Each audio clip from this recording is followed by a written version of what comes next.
U tišini domova, iza zatvorenih vrata, odvija se stvarnost koju često ne vidimo. Stvarnost nasilja koje ne bira ni vreme ni mesto. Nasilje u porodici i rodno zasnovano nasilje duboko su ukorenjeni problemi savremenog društva. Nasilje u porodici, prvenstveno nasilje prema ženama, najširi je vid kršenja ljudskih prava, a rezultat je neravnoteže moći u društvu i glavna je prepreka u otklanjanju neravnopravnosti između polova. Najveći deo studija o nasilju prema ženama pokazuje da su učinioci nasilja u porodici skoro isključivo muškarci, da ženama najveći rizik stradanja preti od muškaraca koje poznaju, te da su žene i devojke najčešće žrtve nasilja unutar porodice i intimnih partnerskih odnosa. Prema podacima Ministarstva unutrašnjih poslova, tokom 2024. godine više od 29.000 ljudi prijavilo je nasilje u porodici. Više od 2/3 njih bile su žene. U ovoj tišini, tim profesionalaca odlučio je da se glasno suprotstavi. Kao odgovor na potrebu za sistemskom borbom protiv nasilja u porodici, a više od decenije pre zakonskih okvira, 2005. godine nastala je mreža Život bez nasilja. Pod pokroviteljstvom pokrajinskog zaštitnika građana, ombudsmana, koji igra centralnu ulogu u njenom funkcionisanju, mreža je okupila ključne institucije u Vojvodini koje se bave prevencijom i suzbijanjem nasilja u porodici, kao i zaštitom žena žrtava. Kroz višegodišnje konferencije, javne skupove, radionice, obuke i edukacije, mreža postaje mesto saradnje i razmene iskustava između sudova, tužilaštva, centara za socijalni rad, zdravstvenih ustanova, nevladinih organizacija, medija i drugih relevantnih institucija. To je bio pionirski poduhvat više od 10 godina pre nego što je donet zakon o sprečavanju nasilja u porodici. Mreža jesu institucije, ali zapravo te institucije su ljudi. Ljudi koji su posvećeni, koji su predani svom poslu, koji su predani toj svojoj misiji zaštite žrtava i podrške žrtvama u tom nekom delu života koji se mora nastaviti nakon čina nasilja.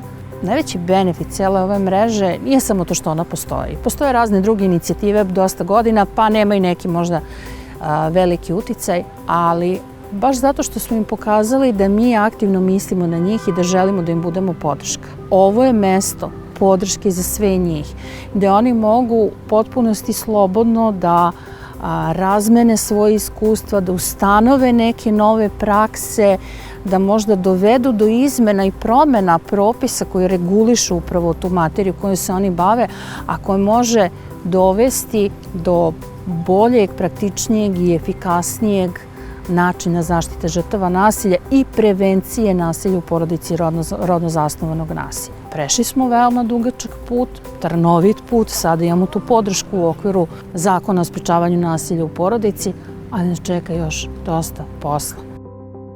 Mreža se u stvari oformila kao jedna zajednica u kojoj svi profesionalci koji su uključeni u zaštitu i podršku žrtvama razmenjuju iskustva i na osnovu tog iskustva i primjera dobre prakse unapređuju svoj svakodnevni rad.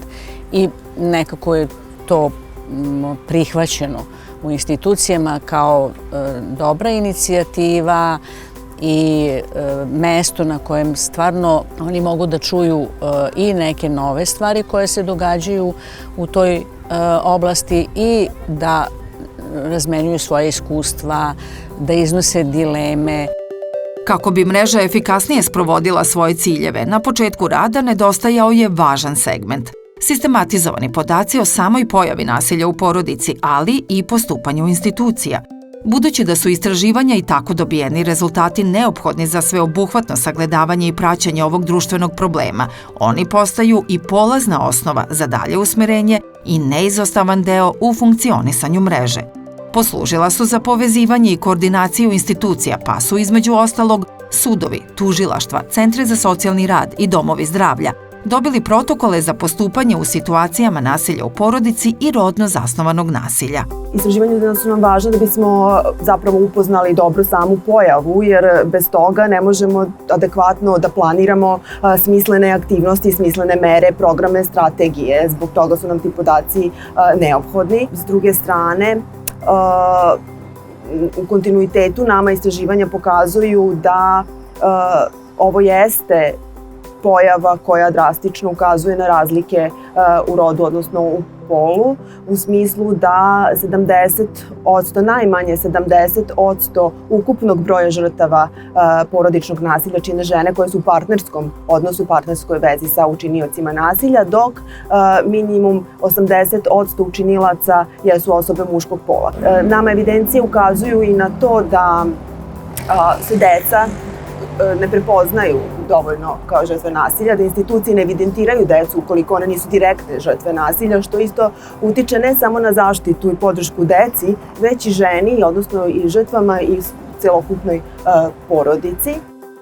Tokom dvodecenijskog rada mreža se kontinuirano razvijala, podstičući međusektorsku saradnju i osluškujući potrebe institucija i svih partnera. Zato su u 20 godina postojanja stale brojne aktivnosti koje je mreža sprovela. Među najvažnije se ubrajaju obuke i radionice za profesionalce iz različitih sektora. Više od 800 stručnjaka pohađalo je programe i obuke koji su osnažili njihovu sposobnost da reaguju pravovremeno i senzibilisano. Ipak, za bolji i efikasniji rad svih činilaca u lancu borbe protiv nasilja u porodici i rodno zasnovanog nasilja, najvažniju ulogu imale su promene u zakonodavnom okviru Republike Srbije.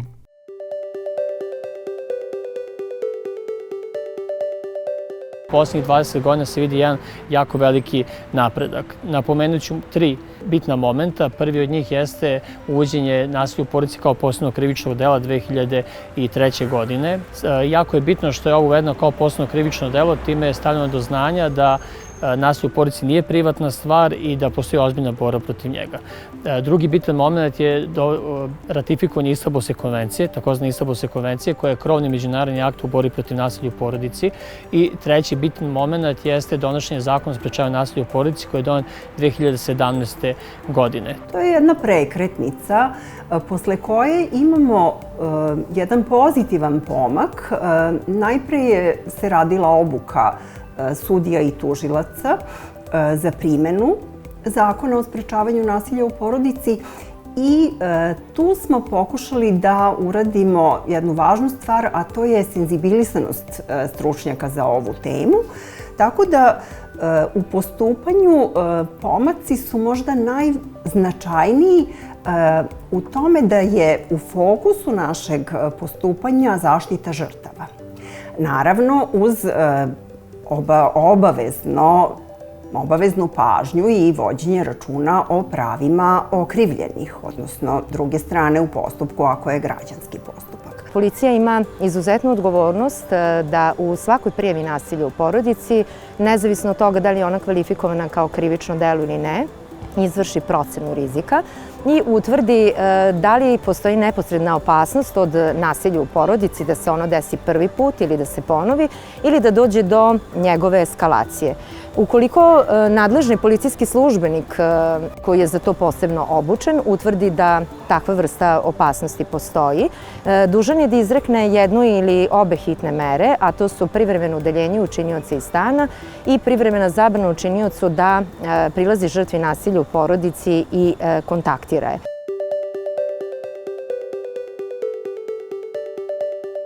U praksi vi idete jednim putem. Kad se pojavi novi propis, vama je potrebna podrška da ga primjenjujete. Čak i ako vi dobijete edukaciju, one su većinom kratkog trajanja. Mreža je pomogla da se ponovo otvore neka pitanja bez osjećaja da to nije prigodno i bez osjećaja da se suvišno pita. Smatram da je ona uspela da dovede dotle da naš rad se na jedan drugačiji način prinese žrtvama nasilja i samoj javnosti, a kroz njihovo pozivanje nas kao članova iz različitih institucija, ali i drugih stručnjaka koji nisu samo u Tužilaštvu, Centru za socijalni rad i policiji, mi međusobno razmenjujemo iskustva i mnogo bolje sada radimo u borbi protiv nasilja u porodici. Mislim da bi to bez njih bilo otežano. Vrlo često kažemo zakonodavni okvir je jedno, a praksa je drugo, jer ljudi primenjuju te zakone. Znači, ako smo mi dobro umreženi, ako sarađujemo, ako se poznajemo, nekada i lični kontakti su vrlo bili značajni da se ubrza neki postupak, da dostavljanje dokaza ili slično. I to su možda najveće prednosti ove mreže. Mreža je doprinela posebno targetirajući i ističući neke teme koje se tiču ekonomskog zlostavljanja, koje je nedovoljno vidljivo, nedavanja izražavanja kao faktora zapravo kao na neki način ekvivalenta ekonomskog zlostavljanja. Također, mreža je doprinela na taj način što su profesionalci na nivou Vojvodine mogli međusobno da komuniciraju, jer to nije čest slučaj. Ženske nevladine organizacije u Srbiji su nezamenljiv i važan resurs kada je reč o zaštiti žena od rodno zasnovanog nasilja. Nevladin sektor je decenijama unazad i pre samih institucija organizovao podršku za žene žrtve. Stoga imaju ključnu i višeslojnu ulogu u borbi protiv nasilja prema ženama. Njihovo znanje i iskustvo je dragoceno. SOS telefoni, psihosocijalna podrška i savjetovališta imali su veliki doprinos u pomoći žrtvama i one su deo mreže. Za našu organizaciju i generalno za položaj žena s invaliditetom, odnosno žena sa invaliditetom koje trpe nasilje, jeste tu jako važan prostor u kome mi govorimo o tome sa kojim preprekama. Upravo u stvari to je prostor gdje mi činimo nasilje nad ženama sa invaliditetom vidljivim. Zbog stereotipa i predrasuda mi nekako nemamo tu svijesti da žene s invaliditetom trpe nasilje. To je prostor da govorimo koliko su institucije pristupačne, odnosno usluge zaštite od nasilja pristupačne ženama s invaliditetom. To govorimo i na kraju da imamo svijest da grupa žena s invaliditetom nije jedna homogena grupa i da trebamo da razmišljamo o nekim specifičnostima koji su nam neophodne da bi te usluge u sistemu zaštite bile pristupačne i da bismo onda rekli da je sistem dostupan, odnosno pristupačan svim ženama. Svake godine mreža aktivno učestvuje u globalnoj kampanji 16 dana aktivizma protiv nasilja nad ženama, kao i u nacionalnim inicijativama posvećenim podizanju svesti o nasilju. Jedna od ključnih kampanja bila je Ka Pekingu plus 30, usmerena na ostvarenje rodne ravnopravnosti i eliminaciju nasilja. Od osnivanja zadržana je praksa da se jednom godišnje organizuje konferencija sa centralnom temom koja se izdvoji kao najvažnija u tom periodu. Poslednja je održana u decembru 2024. u rektoratu Univerziteta u Novom Sadu. Pod nazivom Objedinjenim delovanjem ka društvu bez nasilja od zakona do prakse, više od 120 stručnjaka razgovaralo je o gorućim temama, od nasilja u digitalnom prostoru do femicida i zaštite osetljivih grupa. Da bismo učestvovali na tim konferencijama, mi moramo da obezbedimo pristupan prostor. To je prilika opet kada veliki broj stručnjaka i sistema koji su i zdravstvo i policija i sudovi su na jednom mestu i onda je to prilika da se o ovim stvarima sa kojima se žene sa invaliditetom susreću kada žele da izađu iz situacije nasilja. Mislim, to je jedinstvena prilika da se o tome govori. Mreža je prepoznala značaj te saradnje, razmene informacija između predstavnika institucija, tako da je prisustvo samih policijskih službenika na tim konferencijama svakako doprinelo senzibilisanosti policijskih službenika, standardizaciji postupanja, razmeni mišljenja, iskustva i unapređenju postupanja po prijavama nasilja u porodici. Vi mesečno u Novom Sadu imate otprilike 100 prijava nasilja u porodici. Tu se razmenjuju iskustva ne samo nas iz sfere pravosuđa, nego dolazi i drugih civilnih društava i ta predavanja koje organizuje mreža Život bez nasilja, te konferencije, doprinose mnogo boljem rešavanju problema koji se nalaze iza nas u tih prethodnih godinu dana. Koordinacioni tim mreže Život bez nasilja čine predstavnici pokrajinskih sekretarijata, Zavoda za ravnopravnost polova i Zavoda za socijalnu zaštitu. Ovaj tim odgovoran je za organizaciju i realizaciju obrazovnih aktivnosti i kampanja koje imaju za cilj podizanje nivoa svesti javnosti o nasilju prema ženama, nasilju u porodici i rodno zasnovanom nasilju. Naravno, ono što je osnovna misija koordinacionog tima, odnosno mreže Život bez nasilja, jeste promocija nulte tolerancije na nasilje i mi to realizujemo kroz različite kampanje. Jedna od najvažnijih kampanja koju smo realizovali u proteklom periodu jeste kampanja Žene u fokusu, kojom smo obeležili 11. jun, to je Dan rodne ravnopravnosti. Namera te kampanje je bila da stavimo žene u javnoj sferi u fokus, da im ukažemo poštovanje i značaj i da promovišemo njihove kapacitete i njihove potencijale. Ono što je Zavod za ravnopravnost polova uradio jeste da je učinio vidljivim žene u zakonodavnoj i izvršnoj vlasti. Za efikasniji sistemski pristup i za formiranje stava o nultoj toleranciji na nasilje mreži je bila potrebna podrška.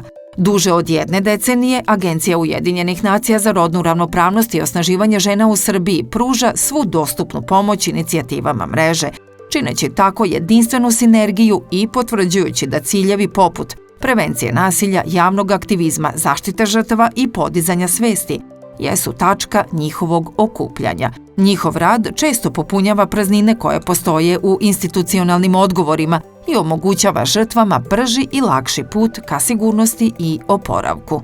Od tog samog početka, kada smo krenuli kao pionirski da radimo, mnogo toga smo zajedno radili. Vidimo velike pomake u tome da u svesti državnih službenika, ali i ljudi, zajednice, sada ćete zaista jako retko naći nekog ko bi smatrao da je ili javno rekao da je nasilje prihvatljivo, dozvoljeno. Sve više se prepoznaje koje su nedozvoljene forme ponašanja, šta sve obuhvata nasilje, da to nije samo fizičko nasilje, da je to i psihološko nasilje, seksualno nasilje, digitalno nasilje, ekonomsko nasilje. Sada naši partneri u institucijama prepoznaju to. To je jedan od velikih rezultata, jer to znanje nije došlo tek tako. Veliki trud je uložen od strane pokrajinskog ombudsmana, ali i svih naših partnera da se do toga dođe. I na kraju, kada je 2017. Zakonom o sprečavanju nasilja u porodici propisano sve ono što je mreža deceniju pre toga dobrovoljno radila, funkcionisanje mreže podignuto je na viši nivo.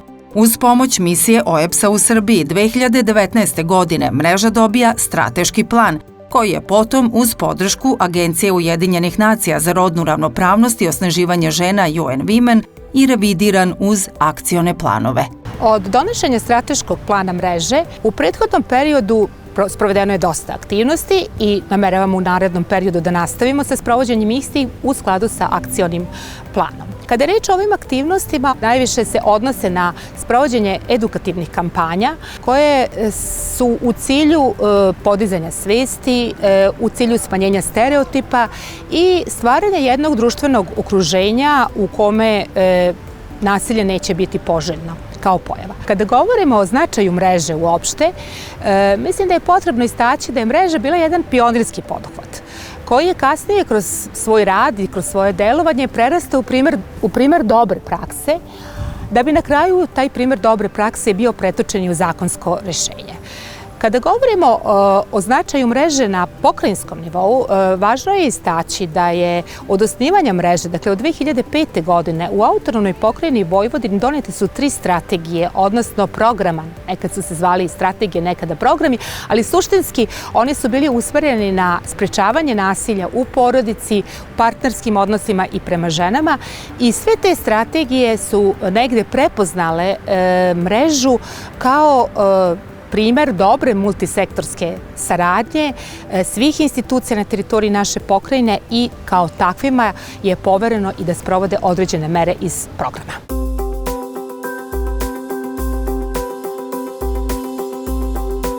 Saradnja, podrška, sloboda.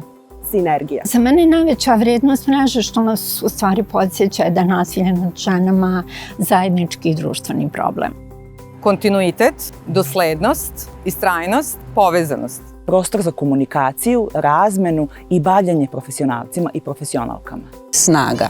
Kontinuirani rad, povezivanje, efikasna borba protiv svih vidova nasilja. Težnja da jedan dan prođe bez prijave nasilja. Solidarnost, borba, ženska prava su ljudska prava. Sinergija, zajednički cilj i stvaranje društvenog okruženja bez nasilja. Bolji život, život bez nasilja.